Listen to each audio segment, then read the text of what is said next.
just east of the eye of the hurricane as it came in, and we measured some storm surge impacts of 9 to 11 feet just right here on the west side of San Antonio Bay along the refuge, and it caused very significant erosion.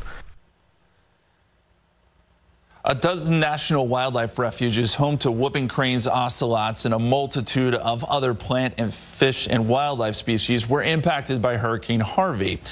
One of the facilities that experienced the largest impact was the Aransas National Wildlife Refuge. The eye of Hurricane Harvey hit that refuge twice. It's located near Rockport on the southwest side of San Antonio Bay along the Gulf Coast. Storm surge and wind damage destroyed at least 7 buildings.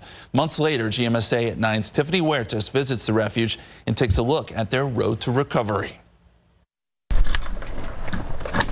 This is our visitor center. While the water began creeping inside, winds destroyed everything in its path. This visitor section is now in a trailer.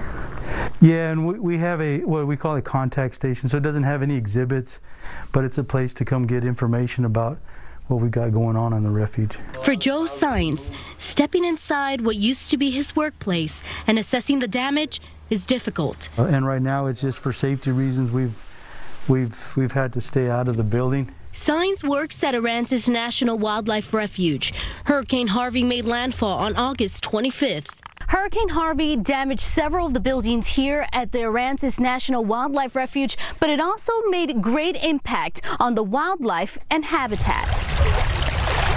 Some over 200-300-year-old trees that fell over after the storm are gone. A damaged area that is still visible is the shoreline. In this one storm, in this one event, we lost over 20 feet. We found carcasses of birds like pelicans, and those are some of the residents, brown pelicans that are resident here. The storm surge brought salt water inland to normally ponds that are fresh that the cranes used to drink from.